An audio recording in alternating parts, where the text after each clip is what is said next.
j'espère que vous allez bien. Aujourd'hui, je vous propose une vidéo Q&A. Je vous ai demandé de me poser des questions sur Instagram et je vous ai dit que je vous y répondrai dans une vidéo YouTube. Voici la vidéo YouTube en question. Mais je vais pas juste me poser et répondre à toutes vos questions. Je vais y répondre au fur et à mesure de ma journée pendant que je suis en train de faire la chose en question. Par exemple, là, on m'a posé plein de questions sur la beauté. Donc je vais me préparer, comme ça je réponds à vos questions beauté. Après, je répondrai à vos autres questions plutôt relationnelles, sur la danse, sur la culture. Je me suis dit que ça pourrait être sympa. Donc première question, qu'est-ce que je mets sur ma peau pour avoir une si jolie peau? Vous n'êtes pas sans savoir qu'il y a quelques mois, 7 mois même avant 7 mois, parce que ça va mieux que depuis 7 mois, j'avais une peau très acnéique, notamment suite à l'arrêt de la pilule. Et il y a vraiment une gamme qui m'a aidée là-dedans, c'est la gamme Vino Pur de chez Caudalie. Donc le matin, je commence par me laver le visage sous la douche. Là, je suis en train de finir le Bepanthen Derma. J'ai la peau très sensible, donc pour moi, l'hiver, c'est parfait. Ensuite, la lotion purifiante de Caudalie pour bien tout nettoyer et aussi pour s'attaquer à mes boutons parce que, bon, j'ai encore quelques petits boutons, vraiment quasiment plus rien par rapport à ce que j'ai connu, mais quand même. Et pour avoir bonne mine, pour avoir un visage brillant et rebondi, j'utilise la gamme Resveratrol Lift, toujours de chez Caudalie, donc un coup de sérum. Il y a un petit soin liftant pour le contour des yeux. Et alors le tips pour le contour des yeux, c'est de toujours aller vers l'intérieur de la cerne. Si vous faites ça, en fait, vous allez tirer votre peau et donc créer des rides. Donc il faut toujours aller vers l'intérieur. Si vous avez du surplus, voilà, moi je m'en sers pour mes lèvres. Et ensuite, la crème hydratante, je l'ai faite tomber par terre, donc elle est cassée. Mais c'est pas grave, hein, je vais quand même la finir. J'ai eu cette crème quasiment tout l'hiver et je n'ai jamais eu la peau sèche, alors que je suis toujours sèche au niveau du nez, même au niveau des joues et du front. Mais là, j'ai été bien hydratée, donc je suis contente. Après, j'ai une peau sensible, on n'a pas tous les mêmes types de peau. En tout cas, ça c'est une gamme qui me correspond bien. Maintenant, on va passer au maquillage. Vous m'avez demandé quels étaient mes produits de make-up préférés. Donc, je vais vous montrer ce que j'utilise en ce moment. L'un des meilleurs anti-cernes pour moi, c'est le Terracotta de chez Guerlain. Moi, je prends la teinte 4B01. Ça fait des années que je l'utilise. Celui-ci, je crois que ça fait 3 ans que je l'ai. Vous voyez, j'en ai encore. Mais en fait, mon secret aussi, c'est des tips. Avoir les bons produits, c'est bien. Mais ce qui compte le plus, c'est d'avoir les techniques de maquillage. Et donc, pour avoir un beau finish, je mets toujours tout sur le dessus de ma main.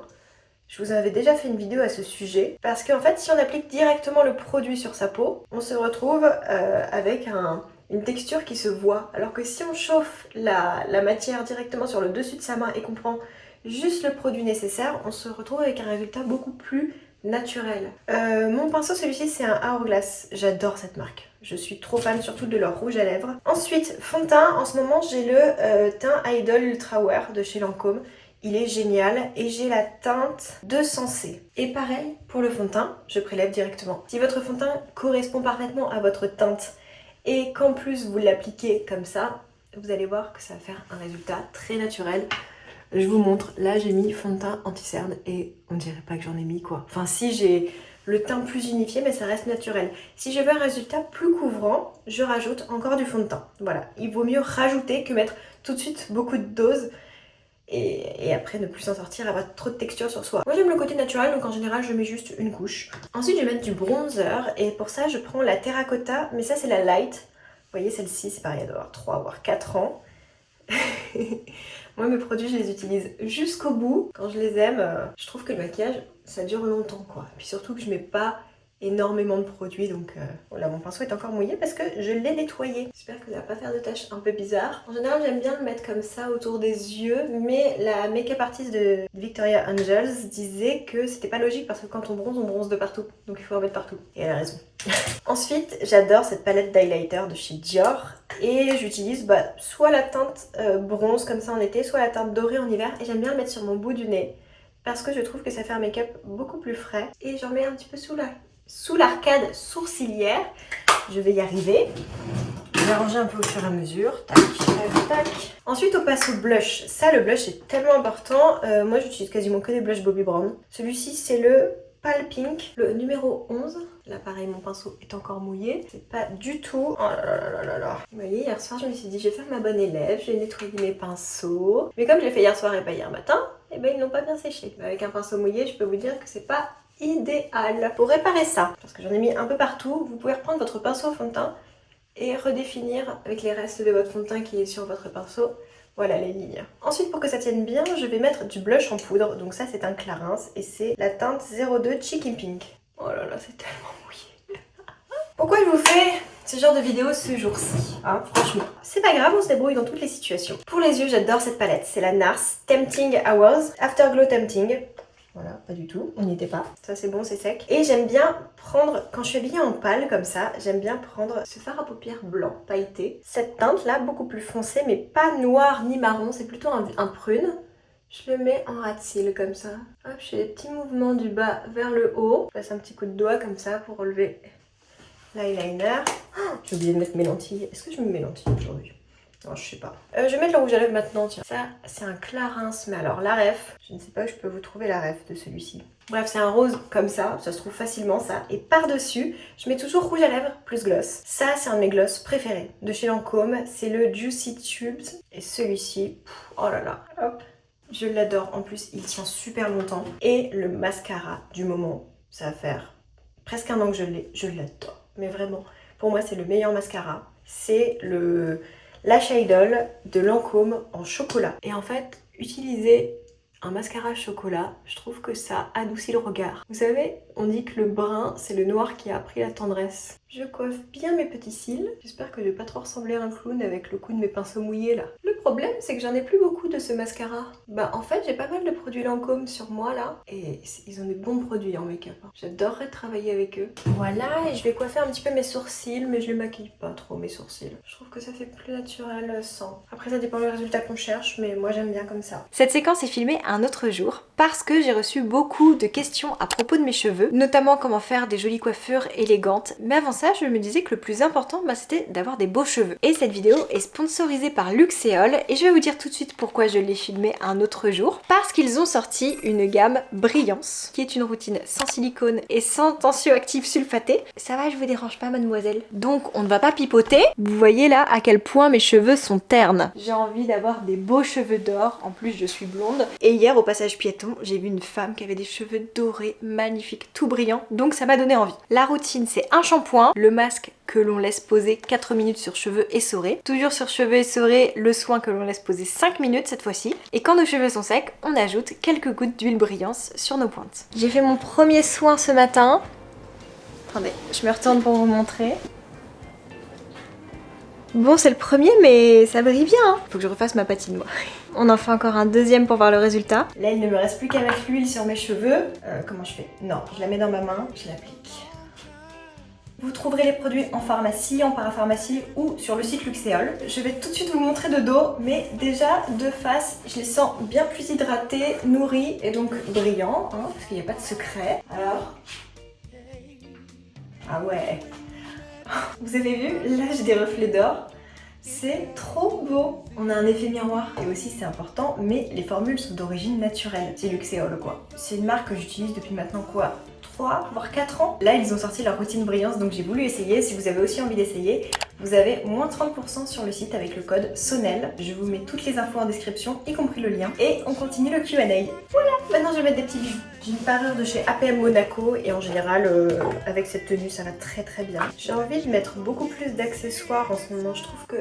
Je trouve ça vraiment joli quand on a des jolis bijoux, des foulards, surtout pour l'été. Donc il faut que je chasse les jolis bijoux. Ah oui, j'ai la totale. Hein. Justement, j'ai reçu un message qui me disait t'as pas l'air de faire beaucoup de voyages presse, pourquoi? Et je pense à ça parce que justement j'avais fait un voyage presse avec APM Monaco il y a 1 an et demi et il m'avait offert cette parure là. Pourquoi je ne fais pas beaucoup de voyages presse? Alors en fait, en grande majorité du temps, les voyages presse ne sont pas rémunérés. Sauf qu'un voyage presse, ça prend entre 2 et 5 jours globalement. Et c'est du temps donc où on n'est pas rémunéré. Donc je me dis toujours, moi quand j'ai du temps où je ne travaille pas, où je ne suis pas rémunérée, je préfère partir avec mon chéri, avec mes copines. Mais ça m'arrive quand même de faire des voyages presse parce que parfois il y a mes copines y sont et donc j'ai envie de partir avec elles. Parfois c'est aussi un voyage trop cool que j'ai envie de faire. Par exemple la Turquie, c'était un voyage presse avec l'office de tourisme de Turquie. Et j'y suis allée parce que je rêvais d'aller là-bas et qu'en plus la femme qui s'occupe de l'agence de presse était son client, je l'aime beaucoup.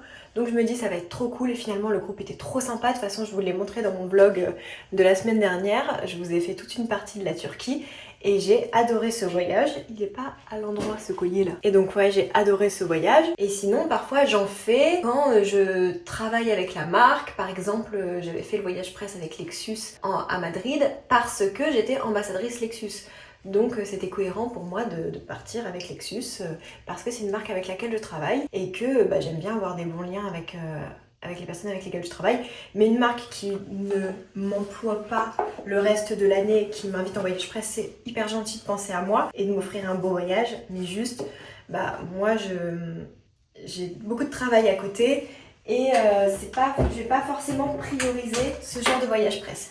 En fait, il y a plein d'influenceuses qui font des voyages presse parce qu'il y a beaucoup d'influenceuses qui sont entre guillemets que instagrammeuses. Et attention, c'est déjà un énorme travail. Et en fait, l'avantage pour elles que de partir en voyage presse, c'est qu'elles vont dans des lieux magnifiques où elles vont pouvoir faire du contenu, où ça va être très beau. Et donc pour elles, c'est vraiment du travail. Alors que moi, je suis instagrammeuse, youtubeuse et tiktokeuse. Moi j'ai le trio. Et pour vous dire, la plupart des créatrices de contenu, quand elles voient tout ce que je fais, elles me disent mais comment tu fais pour en plus avoir YouTube? Parce que c'est fou. Et mes 3 plateformes en plus fonctionnent bien. Je dirais que celle qui fonctionne le mieux c'est TikTok, mais en fait Instagram ça fonctionne aussi très bien et YouTube ça fonctionne de mieux en mieux. Donc moi ça me demande un travail colossal, surtout être youtubeuse, je vous assure. Quand t'es sur YouTube, c'est un autre step. Ça demande une quantité de travail monstrueuse. Moi je vous le dis, je ne fais que travailler tout le temps, même le week-end je travaille. Voilà, c'est une charge importante, je n'ai pas de monteur, je monte tout toute seule, je fais tout seul. Mais voilà pourquoi je pars pas en voyage presse. Donc quand il y a des voyages qui m'intéressent, j'y vais, quand c'est des marques avec lesquelles je travaille aussi, mais je peux pas passer ma vie en voyage presse parce que en fait on n'a pas le temps de travailler, puis c'est des emplois du temps tellement costauds. Ce n'est pas juste on va dans un superbe endroit et on te laisse travailler, tu peux créer ton contenu autant que tu veux. Non, on a des programmes, un coup c'est un cours de cuisine, un coup c'est une visite, un coup c'est un truc, c'est un autre truc. Ça laisse pas forcément le temps de travailler. Donc ça ne correspond pas à mon activité personnelle. Je sais qu'il y a beaucoup d'influenceuses pour qui justement c'est bien parce que ça leur permet d'être dans des endroits magnifiques. Après moi c'est vrai que j'ai pas un contenu très esthétique, moi j'ai un contenu où je parle beaucoup, où vous voyez vraiment mon quotidien. Donc c'est pas forcément ce qui me correspond le plus. Néanmoins, tous les voyages presse que j'ai fait, j'ai adoré et c'est trop bien. Donc j'en fais quelques-uns par an. Allez, je dois dire que j'en fais 5 par an, ce qui est déjà énorme, hein, mais je les sélectionne beaucoup. Est-ce que le chien voudrait aller se promener? Oui, parce que là on fait dodo dans le lit de maman. Ça sent maman? C'est sa place? Allez, viens mon chéri, on va se promener. Eh oui, bonjour. Alors dehors, il fait tout mouillé. Donc il va falloir qu'on se couvre. T'as toujours pas de manteau, toi, il faut que je t'achète un manteau, mon petit gars. Oh oui, t'as pas de manteau. Comment ça se fait? C'est quoi ce chien qui a pas de manteau? Hein? Il a pas de son manteau, le chien? Oh non, il a pas son manteau, le chien. Le chien, il a que des poils. Mais il a des jolis poils, hein. Oh oui, ça c'est des jolis poils. Ouh, ça sent les croquettes. Ah, je viens de rentrer. Dehors il fait tout mouillé, il fait froid. Oh, j'en ai profité pour passer à la poste. Enfin avant j'ai déposé Olga à la maison parce que les chiens ne sont pas acceptés à la poste. Ça c'est un peu chiant parce que en fait les chiens ne sont pas tolérés partout. Et donc souvent je dois faire des allers-retours. Mais bon, c'est la vie. Et donc on m'a posé une question, c'est comment je fais pour me cultiver. Olga, ton père il est pas vitrier? Non, tu laisses le... Voleuse. Et ça c'est le bonnet de maman. En plus c'est un Kuchten alors non. Et combien ça coûte ça? Oui. On sait pas combien ça coûte. C'est quoi l'argent maman? Comment on fait pour gagner de l'argent? Faut travailler? Ah bon? Faut pas dormir sur le canapé toute la journée et faire des balades? Donc j'ai commandé un livre sur Vinted. Il sera dans mon club de lecture. C'est le livre Le Parfum. Que c'est un classique qu'il fallait absolument que je lise. J'avais vu le film mais pas lu le livre et j'aime bien dans mon club de lecture de temps en temps alterner avec des classiques. Quand je dis des classiques c'est pas forcément des Marcel Proust ou quoi, mais c'est aussi des livres, par exemple là on va lire Frankenstein, Léo de Hurlevent, qu'est-ce qu'on va lire aussi, Barjavel, La Nuit des Temps. Ça recourt en l'argent. Enfin, je vous dis que c'est mon livre mais ça se trouve c'est pas mon livre. Ah bah non c'est pas mon livre. Voilà, raté, mais je vais quand même... Si t'existais pas, faudrait t'inventer, toi. Hein. Bah, je ne sais pas ce que c'est. Parce que je commande mes livres sur Vinted la plupart du temps, que ça me permet d'avoir des belles éditions pas très chères. J'ai des belles éditions à 1 € alors que ça coûterait 30 € en boutique, sur des classiques comme ça. Oh, regardez ce que mon chéri... C'est mon chéri qui m'a offert ça pour la Saint-Valentin. Oh non, c'est mon bouton homard. Vous savez, je vous dis toujours que sur ma cocotte Staub, je veux un bouton homard et... il m'a offert ça, il m'a dit tu vas recevoir un cadeau, c'est rien du tout, mais je sais que ça te fera plaisir. Oh, il est trop mignon. Je vais aller mettre ça sur ma cocotte. Mais bref, je vous disais, soyons un petit peu concentrés, que comment j'ai fait pour me cultiver. En fait, la culture appelle la culture. Ça veut dire que quand on lit un livre ou on regarde un film, là elle va encore chourer le bonnet, vous allez voir, on trouve d'autres références dans ce même livre ou dans ce même film et on se dit tiens mais ça, qu'est-ce que c'est, je connais pas, et donc on va aller découvrir ça, et au fur et à mesure, plus on va lire de livres, plus on va découvrir des références, plus on va regarder de films, plus on va découvrir des références, ou pareil, pour les films, parfois je me fais une semaine avec que des films des années 60, une autre semaine avec que des films des années 70, ou une semaine avec que les films du même réalisateur. Voilà, donc ça me permet de me cultiver, et pour les livres, voilà, quand on me parle d'un livre, j'essaye de le lire pour construire une culture, et c'est quelque chose qui marche bien. Ça demande quand même d'être curieux, ça demande du temps aussi, mais en fait je pense que tout le monde a un certain temps qu'on essaye d'utiliser comme on veut. Parfois c'est juste de la distraction, parfois ce sont des séries Netflix, parfois c'est scroller sur son téléphone. Moi j'essaye de l'utiliser pour me cultiver, mais c'est vrai que là ce mois-ci j'ai dû regarder peut-être 2 films, donc vous voyez j'ai pas non plus énormément de temps, et pour autant quand j'étais étudiante, que je faisais 2 Master 2 et que j'avais en plus 2 travails, 2 jobs en même temps, j'arrivais quand même à regarder beaucoup plus de films, donc voilà, c'est juste qu'en ce moment je passe vraiment beaucoup de temps à créer du contenu et à être sur les réseaux pour répondre aux commentaires, faire des stories, faire encore toujours plus de contenu, mais ça fonctionne par phase aussi. Mais en tout cas voilà comment je fais pour me cultiver. La culture, un livre en appelle un autre et un film en appelle un autre. Alors là je me mets au travail et j'ai mon agent ce matin qui m'a dit il faut que tu fasses une petite retouche sur une vidéo que tu as en collaboration, donc je vais m'occuper de ça tout de suite. Il faut que je retourne une partie, que je magouille un petit peu avec une voix off, parce que c'est pour des produits de cosmétiques et il faut bien énoncer les ingrédients. Donc voilà, et j'avais une question, c'était qu'est-ce que va t'apporter cette nouvelle agence, pourquoi j'ai changé d'agence. Alors c'est assez courant dans le monde de l'influence de changer d'agence. Olga, je peux savoir ce que tu... Ah oui, c'est la balle. Bon, allez, prends ta balle et va jouer. Voilà, c'est bien.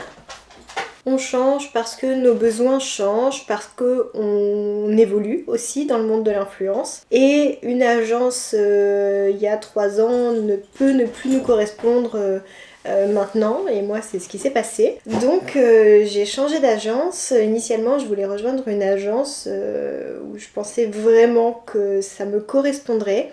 Et en fait, ils ne m'ont jamais vraiment répondu. Enfin, voilà, je pense que je ne les intéressais pas. Et ça arrive aussi, hein, vous voyez, je me suis fait démarcher par une quinzaine d'agences depuis que j'ai quitté mon agence. Et la seule que je veux ne veut pas de moi, alors que pourtant je trouve que c'est la plus cohérente. Mais c'est pas grave, parce que parfois ça ne matche pas. Parfois il y a un profil comme le tien déjà dans cette agence, donc ce n'est pas cohérent de te prendre trop toi. Mais en fait, c'est assez inespéré parce que je suis rentrée dans une agence dans laquelle je n'aurais jamais imaginé rentrer. C'est la plus grosse des agences et je pensais déjà que mon profil ne correspondrait pas, et puis je pensais aussi surtout que je n'étais pas assez importante sur les réseaux sociaux pour y rentrer, et puisqu'ils ont eu et ils ont encore les monstres des réseaux sociaux, les plus gros, et finalement ils ont voulu de moi. Et moi j'étais là en mode ah vous voulez de moi? Oui, bien sûr, j'arrive. Et ça se passe super bien, je suis très contente. Les personnes avec lesquelles je travaille sont très pros, je suis bien entourée. Surtout ils ont un réseau énorme en termes de collaboration commerciale. Alors pardon, on m'appelle. Oui, allô? Ok, donc je passe avant 14h, ça marche. À tout de suite. Merci, au revoir. Punaise, je viens de rentrer, il faut que je ressorte. Faut que j'aille à ma banque pour signer. Non mais ma banque c'est... Bref, je finis mon histoire et puis après il faut absolument que je fasse ma vidéo là. Donc voilà, je vous disais, j'étais trop bien dans cette nouvelle agence.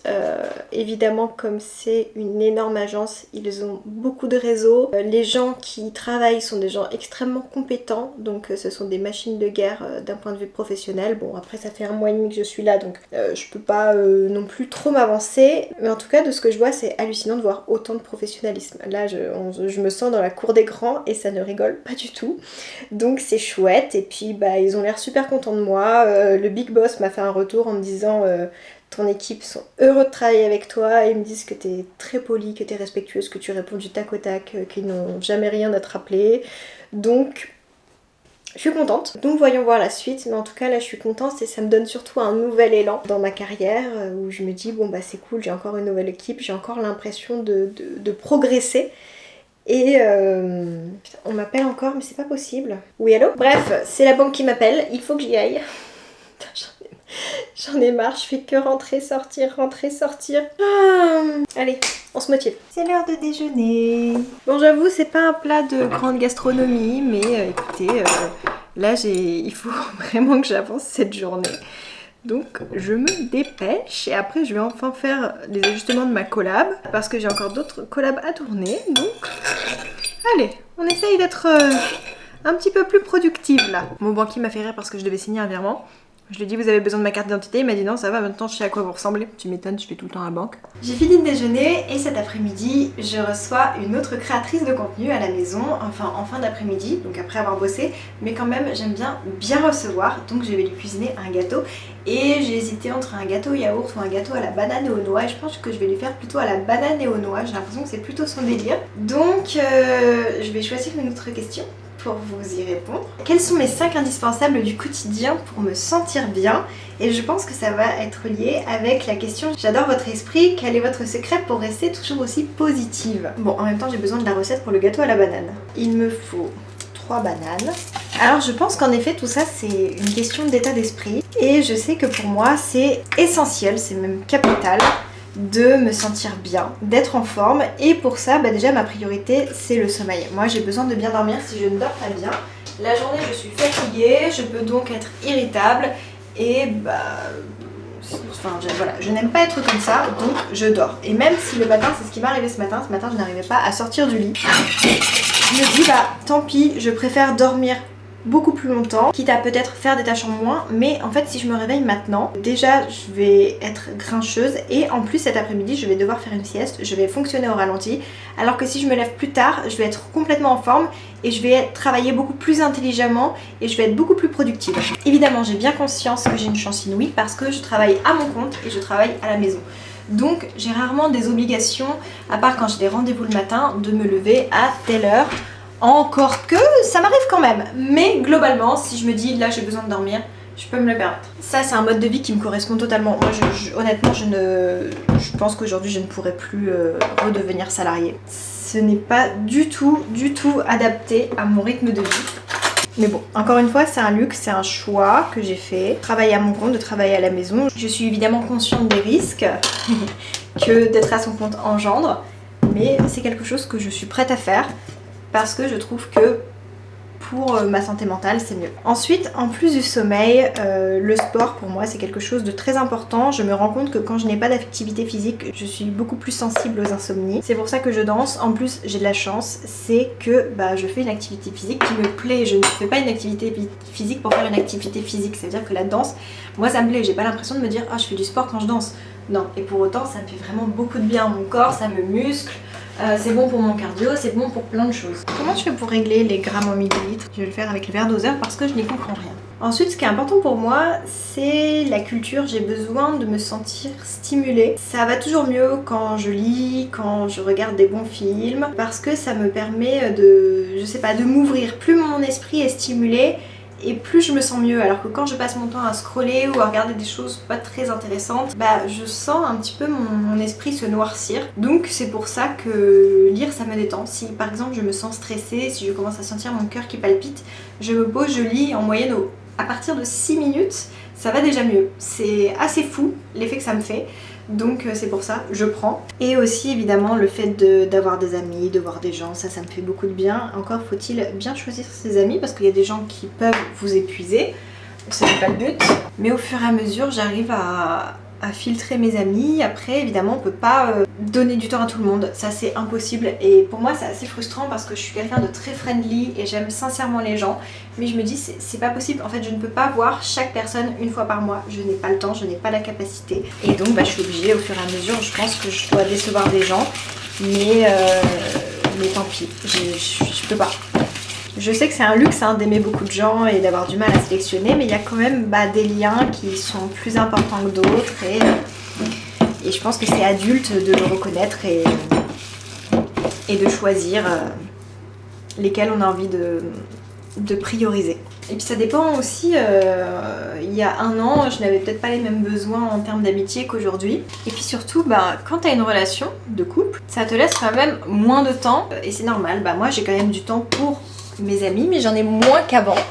Surtout qu'on a une relation à distance, ça c'est pareil, on m'a demandé comment je vivais la relation à distance, quels sont les tips pour réussir une relation à distance. Moi je pense qu'il faut que les deux aient vraiment envie de se voir et se priorisent. Moi je sais que mon chéri, il faut qu'on se voit tous les week-ends quoi. Pour lui c'est super important, moi parfois je lui dis écoute, là ce week-end je vais en profiter pour faire ça, toi profites-en pour bosser.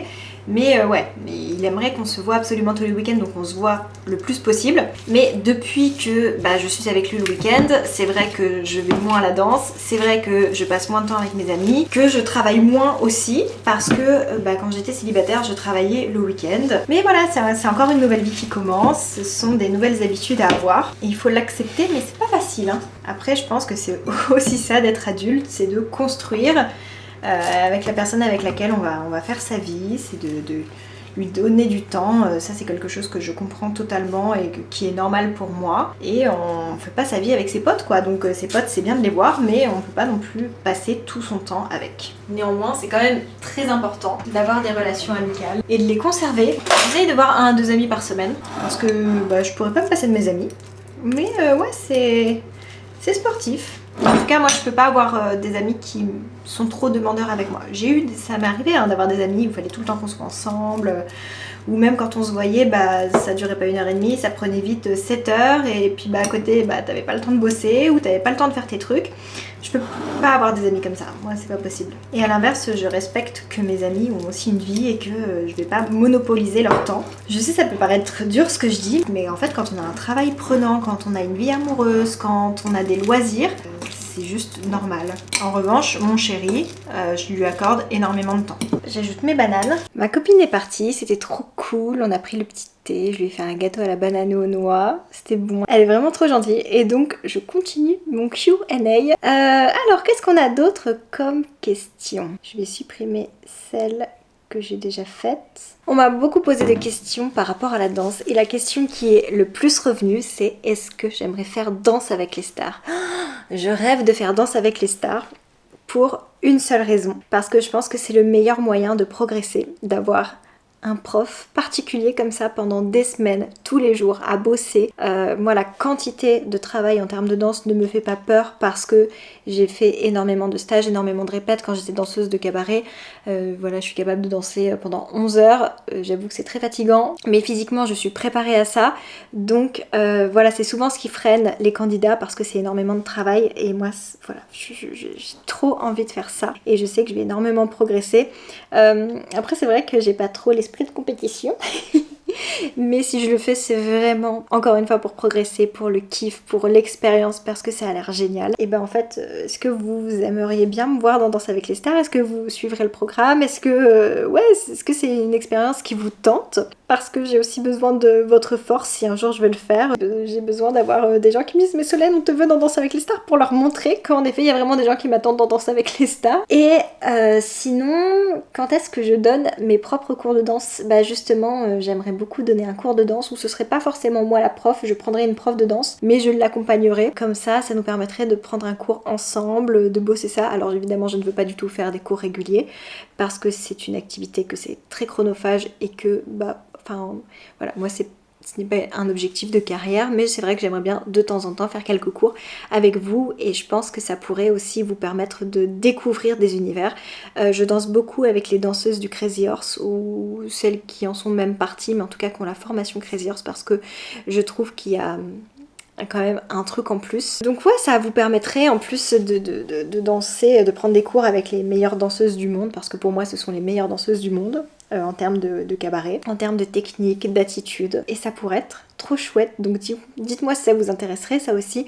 Je vous pose la question, mais bien sûr que ça vous intéressera. Est-ce qu'il y a des questions auxquelles je n'ai pas répondu? Ah si, il y a une question qui m'a beaucoup plu, c'est quelle éducation financière as-tu reçue? Parce que je m'interroge au sujet des transclasses. Je considère avoir eu une éducation financière mitigée. D'un côté, j'ai vraiment eu la valeur de l'argent.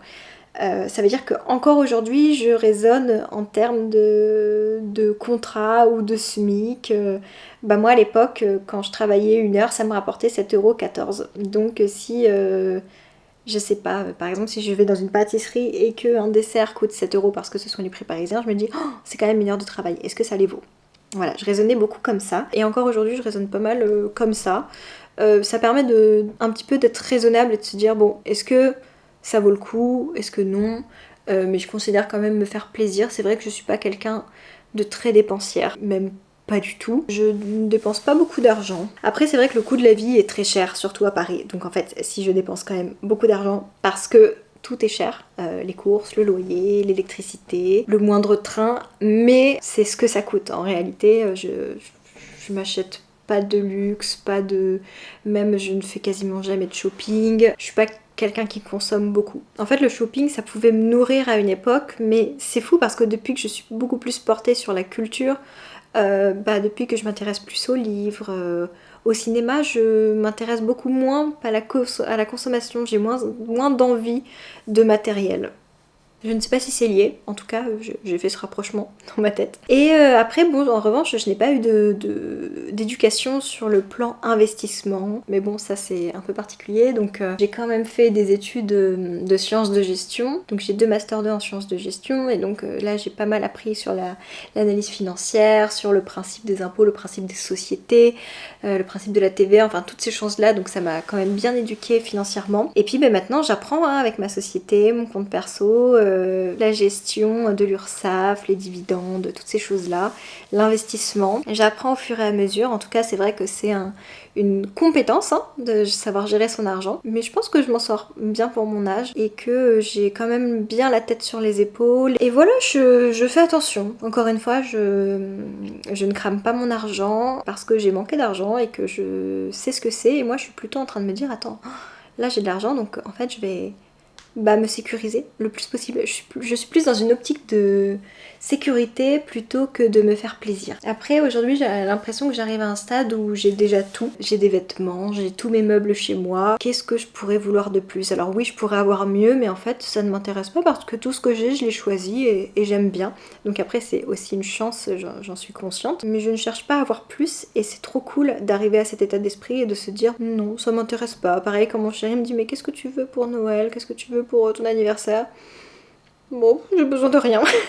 C'est bien d'arriver à se détacher du matérialisme. Après je dis ça, mais c'est parce que j'ai déjà mon beau manteau, j'ai déjà de jolies robes, j'ai déjà mon maquillage, en fait j'ai ce qu'il me faut, je n'ai pas besoin de plus. Au contraire, je cherche plutôt à avoir de moins en moins de choses, je donne beaucoup, je vends sur Vinted, parce que sinon je me sens encombrée, donc je suis plus dans un objectif d'avoir juste ce qu'il me faut et ce que j'aime, plutôt que d'avoir des quantités. Je ne cours pas après ça. Et d'ailleurs, on m'a demandé une autre question, c'était comment fais-tu pour assez peu consommer en termes de vêtements? En fait, je garde mes vêtements très longtemps. Ça veut dire que je ne vais pas du tout lésigner sur le prix de mes vêtements. Je suis capable de m'acheter un manteau, je sais pas, à 500, à 1000 €, voire parfois plus, mais je sais qu'en fait, je vais le garder, je sais pas, 10, 20 ans et que je le revendrai, il aura toujours de la valeur, si un jour je m'en lasse, voilà. Ça ne me dérange pas du tout, plutôt que de m'acheter des manteaux, je sais pas, Zara à 70 €, 100 €, qui vont me faire un hiver où je vais avoir froid dedans parce qu'il sera pas forcément de bonne qualité,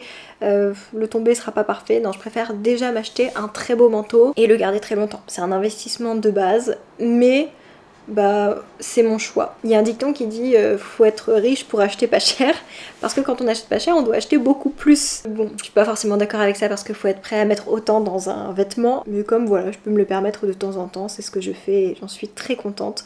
Et pareil, les vêtements, je les garde longtemps, mes vêtements quoi. J'achète quand ça me va, quand ça me met vraiment en valeur. En revanche, je réfléchis beaucoup avant d'acheter un vêtement et au pire, s'il me convient pas, je le revends sur Vinted. Mais globalement, je suis quand même sûre d'acheter ce que je veux. Et voilà, maintenant je fais un truc pas super, c'est que je dîne mes pâtes à la sauce tomate aux olives devant le montage de ma vidéo. Voilà, il y a des meilleurs repas, mais c'est la vraie vie.